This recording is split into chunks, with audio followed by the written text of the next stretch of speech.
How did he react, your father, when you said you wanted to be a drummer? What did he say to you?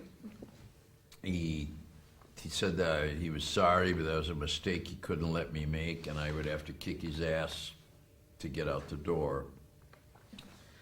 So I got ready to be beaten, but he saw I was ready. He let me go like that. He didn't want me to ruin my life. It's completely understandable. It was music was it was not a career description at that time. It was a really ridiculous occupation. Basically, there were 3 or 4, maybe there were 10 rock stars in the whole world. Half of them were in the process of dying already, and otherwise to be a musician just meant to be some greasy old guy with a guitar and a gut sitting at a bar all day drinking until it was time to play,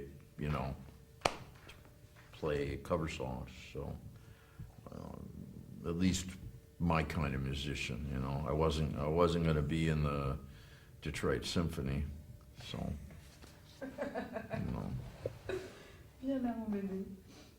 What role the industrial environment played in your life? Well, and in your music? The industrialism of mid-20th century America was really my key style ingredient. That's where I'm coming from. And everything that implied the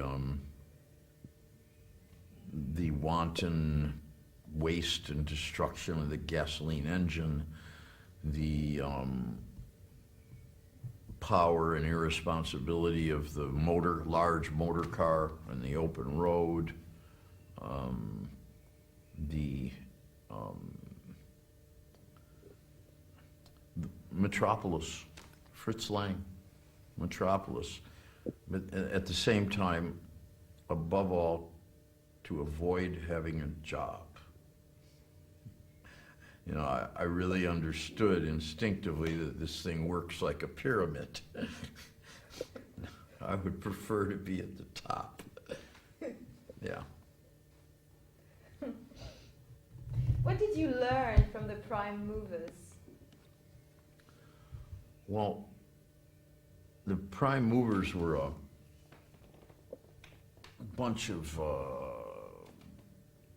pretty stylish university types in my town, and they had a blues band, and what was best about their blues band was they had a great knowledge through their record collection.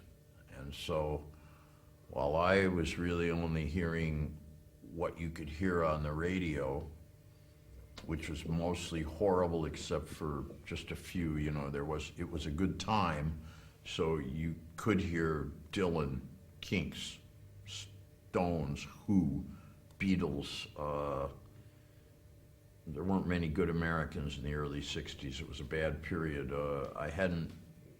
It was through the prime movers that I found Hank Williams, Bo Diddley, Little Walter, Muddy Waters, the heavier shit. So it was like an academic education. I learned that, And I also learned a lot of what not to do. Like a lot of what not to do. What was it?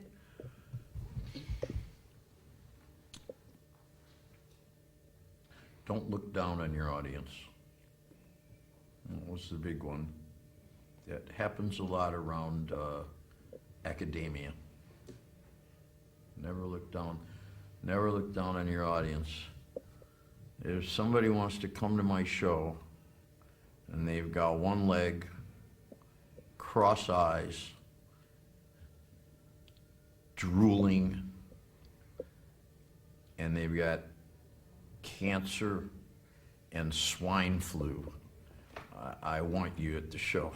I want them there. They just as much as anybody else.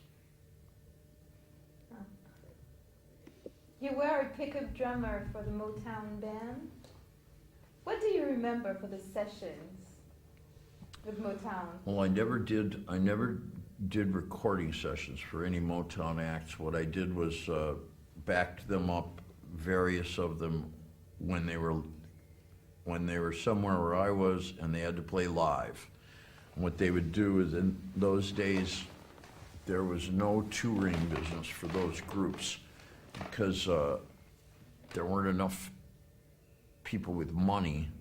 They didn't have a repertoire. They were singing groups. They were only out on the road to plug their records, so they'd show up with one musician, and he'd pick up guys around the area, teach you the songs quickly, and in the afternoon you'd play them at night.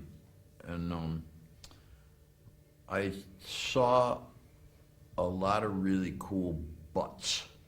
So like, I bet I backed up the Four Tops, I saw Abdul Fakir's butt, you know, and he was a very large man, and he was Arab, so he did just the way they walk now, and they hold each other's hands.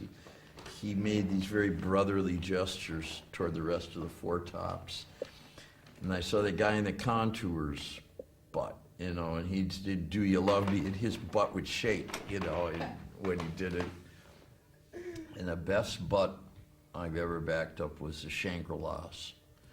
Yeah. And you know, the girls with "Walking in the Sand, remember." Wow. And her butt was magnificent, you know, and she had the blonde American pneumatic, better than Playboy beach fantasy hair. Came down below her butt, but when she moved, it would part, and then you'd see her little butt there in sparkling blue spandex. Mary, yeah. So.